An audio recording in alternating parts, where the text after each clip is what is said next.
du 21 décembre 2025 au 18 janvier 2026. La CAN au Maroc, elle est là. Le tirage au sort a eu lieu au Maroc, à Rabat, pour, n'est-ce pas, déterminer chaque poule, parce que ça va être important.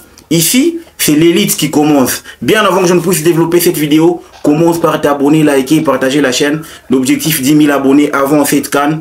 Let's go pour le débrief. Les amis, il y avait en tout cas le tirage au sort organisé par la CAF au Maroc à Rabat.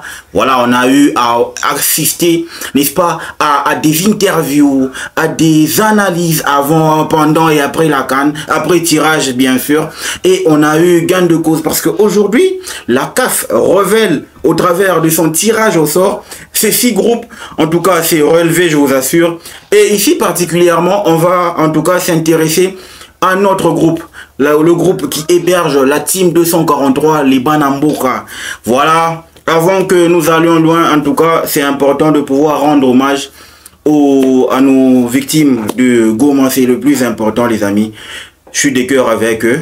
Et c'est pour ça que hier, je n'ai pas pu faire la vidéo parce que j'étais mal.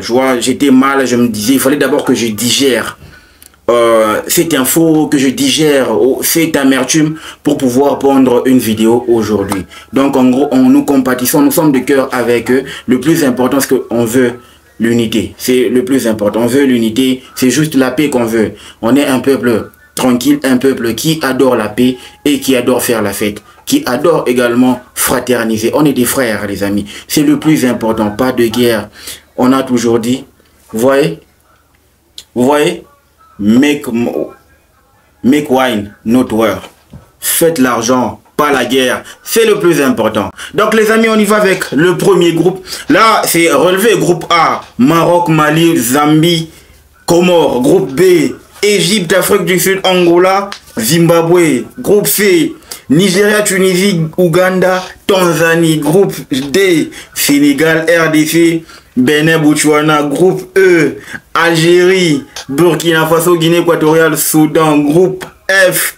Côte d'Ivoire, Cameroun, Gabon, Mozambique. Les amis, là on avait déjà trouvé un terrain d'entente entre nous, fans de Didier Drogba, et les autres fans de Samuel Eto'o, parce qu'il y avait déjà cette accalmie. On a compris qu'on était des frères.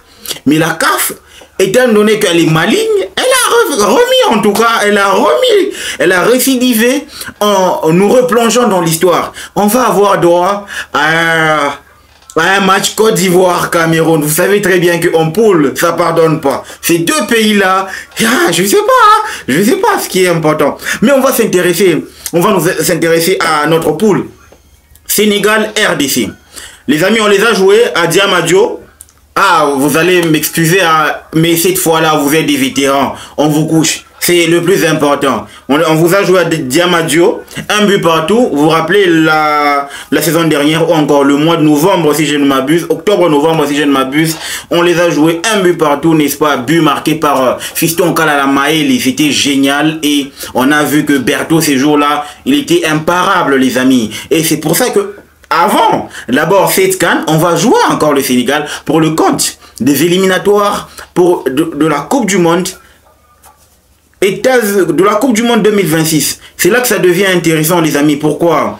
Parce qu'on va d'abord tester notre niveau, on va tester leur niveau avant la dite CAN. Et c'est là que ça devient intéressant.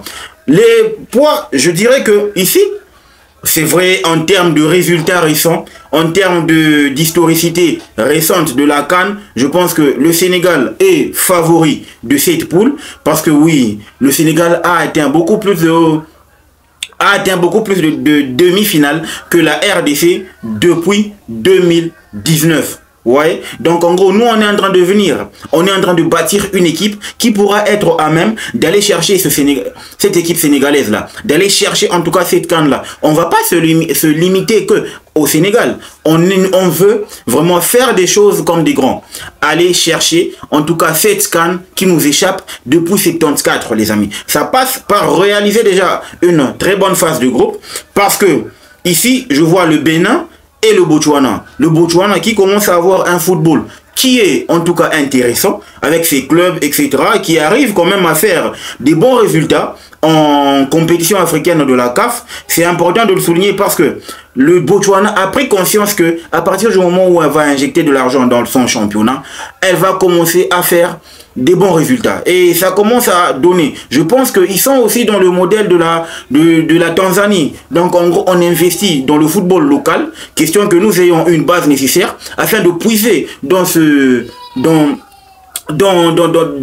championnat-là pour avoir une ossature qui pourrait en tout cas permettre à ce que le Botswana ait une sélection. Ça c'est important et ils ont compris. Le Bénin, même si le championnat n'a pas encore pris forme, même si le championnat n'a pas encore décollé de fort belle manière, je pense que le Bénin a quand même des individualités qui jouent en Ligue 1, en championnat belge, en championnat, n'est-ce pas, deuxième division en Angleterre, etc.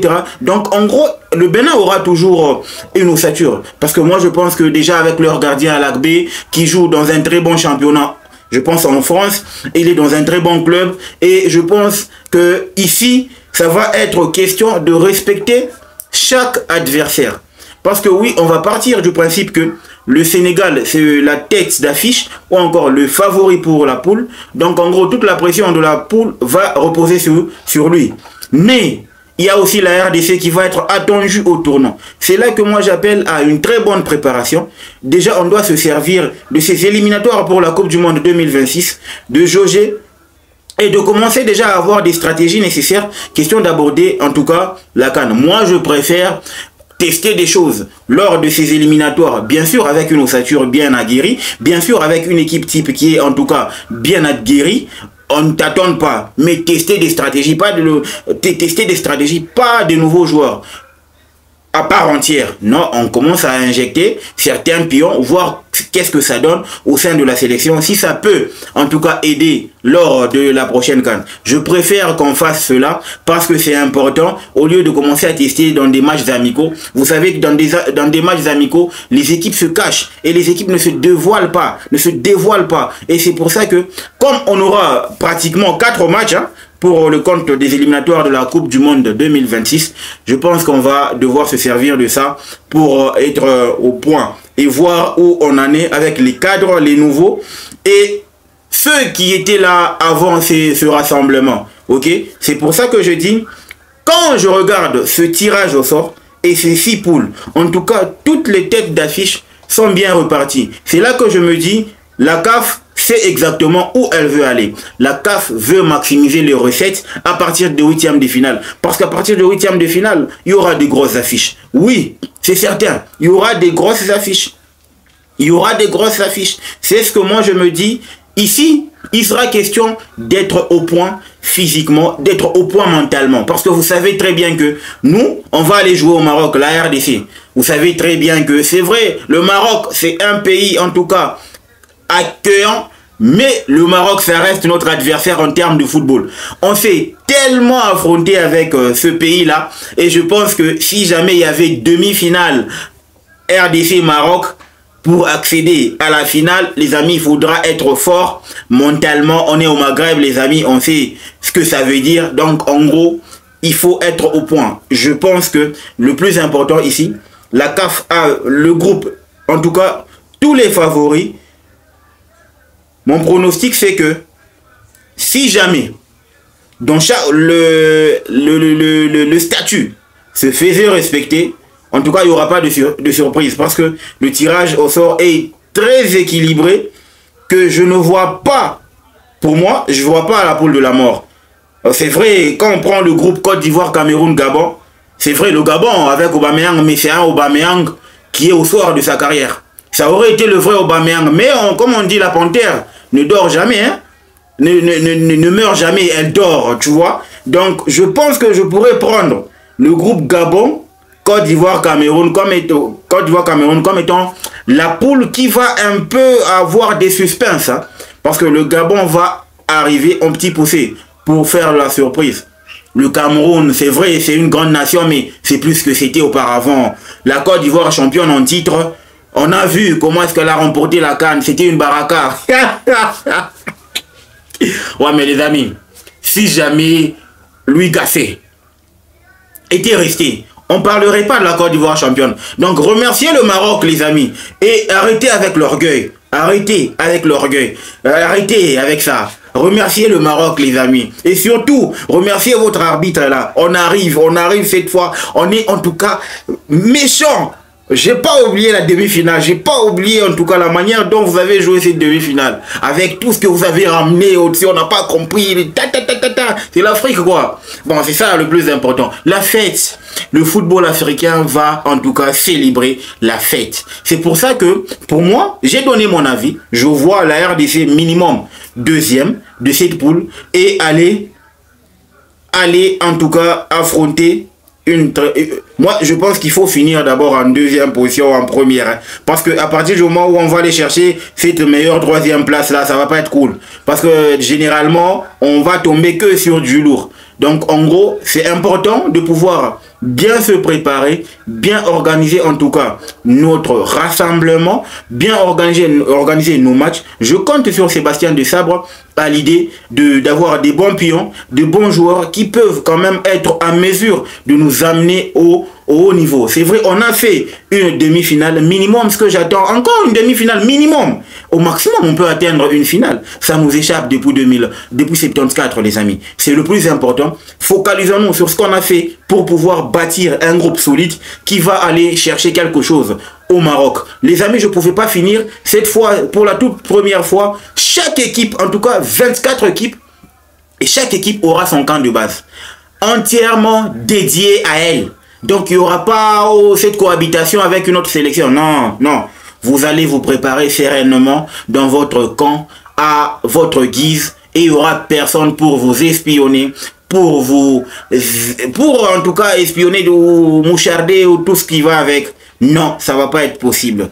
Le Maroc, bravo. Ça veut dire que là, on est en train de voir que sur le plan, en tout cas, managérial et avec des infrastructures qui s'accompagnent avec, le Maroc, c'est la Coupe du Monde de l'organisation. C'est la Coupe du Monde du sérieux. C'est la Coupe du Monde, en tout cas, de la bonne organisation. Elle a mis la barre très haute, les amis. 24 camps de base. Ça veut dire que la Coupe 2030, la Coupe du Monde 2030 est en train d'être bien préparé, d'être bien en tout cas élaboré à l'idée d'avoir une meilleure après celle de l'Afrique du Sud, Coupe du Monde en Afrique. C'est pour ça que je dis chapeau, big up à mes amis marocains. Je vous veux sur cette chaîne. On va célébrer le football africain.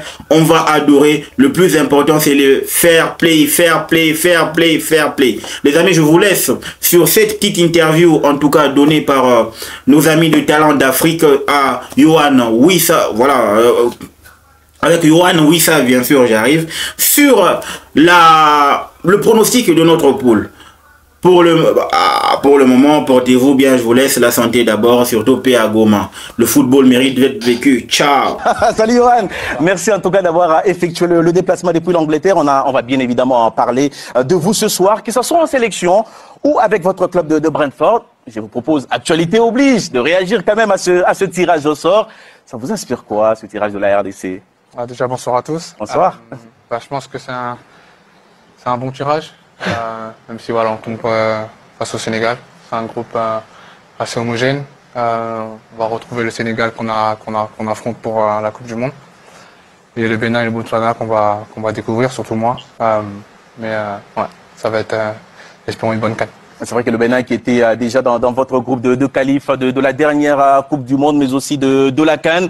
Le Sénégal, vous l'avez rappelé, hein, qui est dans votre groupe des éliminatoires Coupe du Monde.